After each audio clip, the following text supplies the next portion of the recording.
How's it going? Found out something about myself this week. I was talking to my sister. Her and her boyfriend went on an Alaskan cruise. And at one of their ports of call, they went into town, and there was a gift shop ran by some Russian immigrants. My sister's boyfriend has a Russian heritage, and their original last name is one of these long Russian names that has all consonants and maybe a vowel thrown in for kicks and giggles. They have since changed their name since coming to America, like a lot of immigrants did. I know my family did. And they asked the Russians how they thought to pronounce their original Russian name. They let him know. And then my sister asked about my grandma's maiden name, which is another one of these names that has all consonants and an A at the end. And they go, oh, that's a Russian Jewish name. Now, I don't have a problem with any religion. I'm not a very religious person. I consider myself more of a spiritual person. But my problem is I've believed in Santa this whole time. Now, if all of a sudden I'm Jewish, do I have to pay reparations for all those gifts I've ever gotten? Oy vey. So that's what happened to me this week. I did get some work done on the Willys. I adjusted the valves along with some other things. Now, when I went to adjust the valves, went on good old YouTube, found a couple different ways of doing things. I thought I'd go over a few of those ways. I have this picture here. To me, it's a simple, easy way to show you what I'm talking about. What the tools you're going to need are a ratchet with a 1 3/8 socket, 2 1/2-inch wrenches, and a feeler gauge. Now, for my snowflake friends, I'm not talking about this feeler gauge.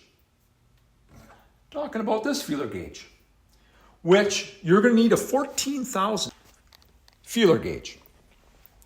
Okay, let's get started. Took your valve cover off. You've exposed your 8 valves. Now, how do you go about adjusting these valves? I have 3 different ways I want to show you. One way is I'm going to call the convoluted magic 9 method. The second way, the magic 9 method. And the third way, the magic Mike 9 method trademark. Now, why I call it the magic Mike 9 method trademark is because I'm Mike and I used to be a stripper. So let's get adjusting here. Let's start with the convoluted magic 9 method. Now, with this method, you start from first thing you do is you take your ratchet and you turn your engine over by hand at your crankshaft pulley clockwise.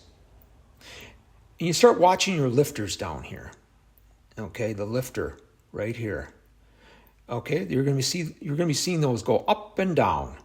And what you're looking for is a lifter that's moving up, and at the top of its stroke, it'll stop moving for a moment. Okay, and you want to do this fairly slow because sometimes it's hard to catch. But watch a lifter that's moving up, and as soon as it stops moving, stop turning the engine. Okay, this is where we're going to start from. Okay, in this picture, it happens to be the number 5 valve, so we're going to work off of that one.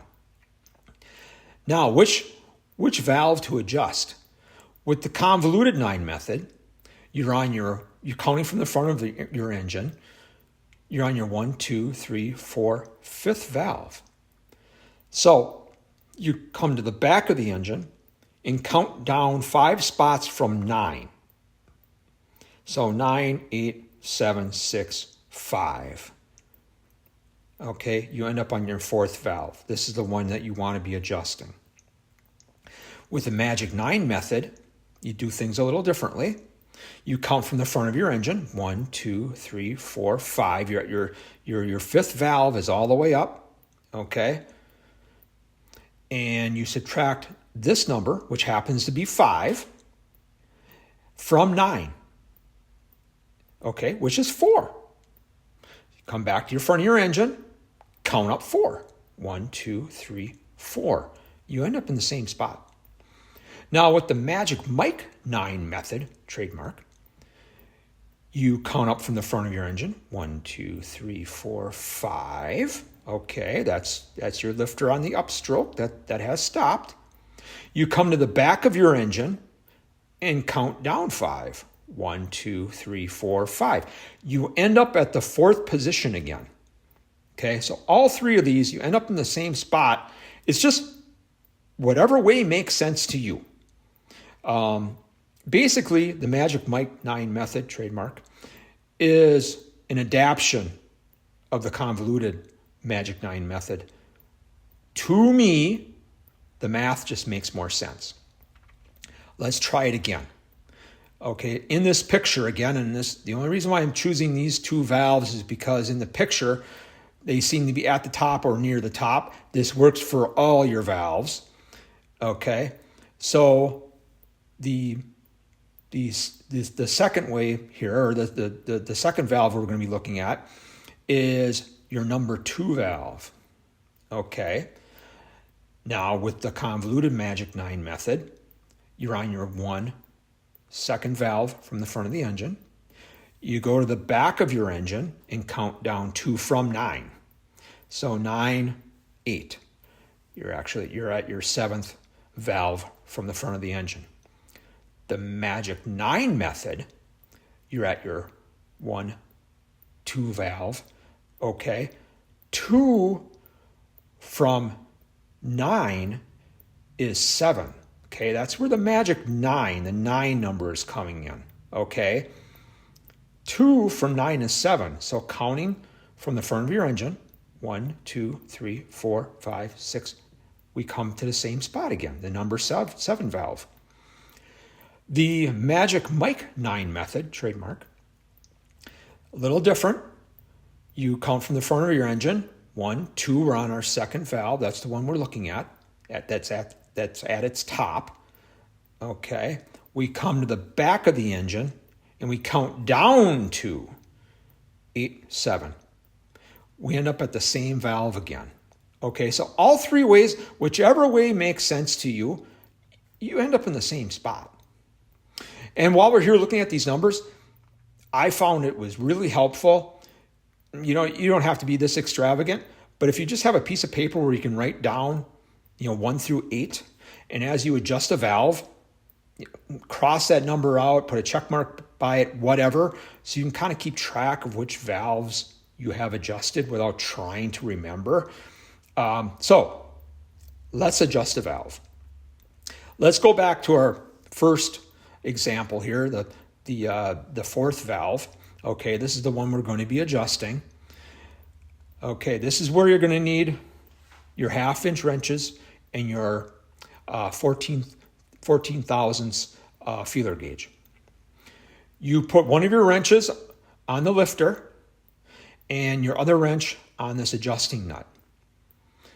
Okay. Well, I guess the first thing I would do is don't assume it's out of adjustment. I would take your feeler gauge first and just try it once. Try this gap in between here. If it feels okay, I guess you're done.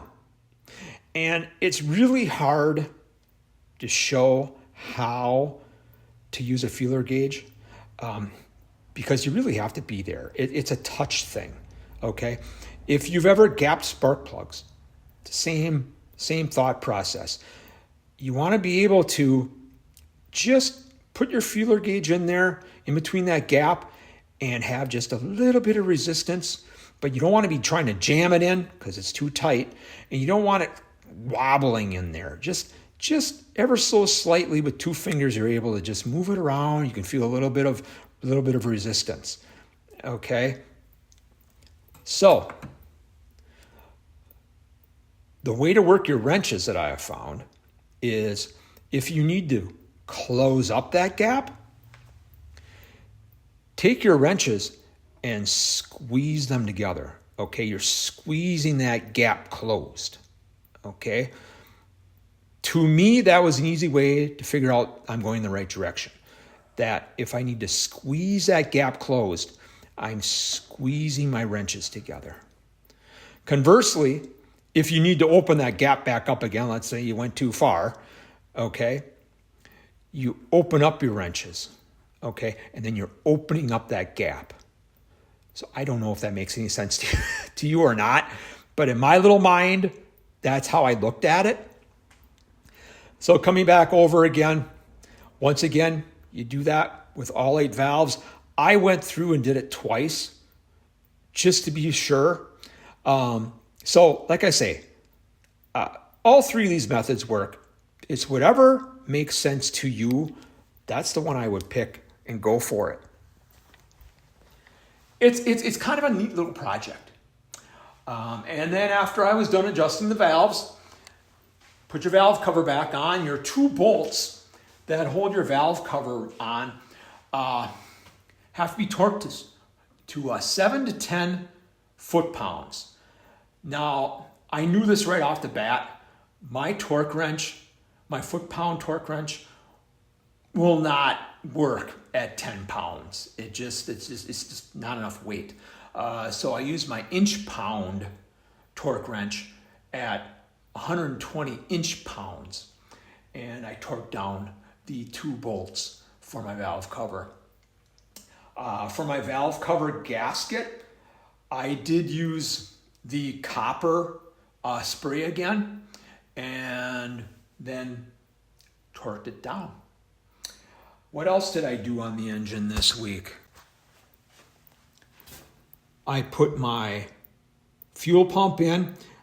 I don't trust thin paper gaskets, so I did use ultra black on my fuel pump to engine block connection there. I've used that in the past. I've never had a leak, so that's what I used. As far as my manifolds go, I did use the proper gasket, although I did hose it down with the copper seal. So I'm fairly confident with that. Those nuts are at 35 foot-pounds. And then I installed my carburetor. I was able to install my throttle and choke linkage.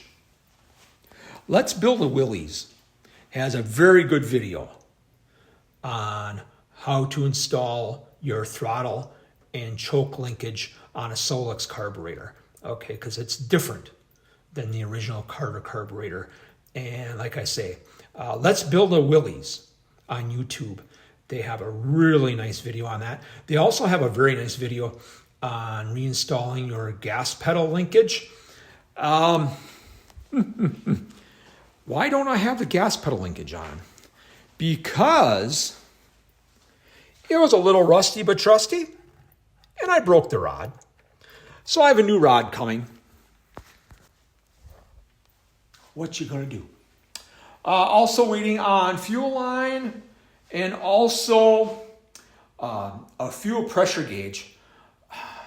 I believe, boy, I'm really winging it here. It's been a while since I read it.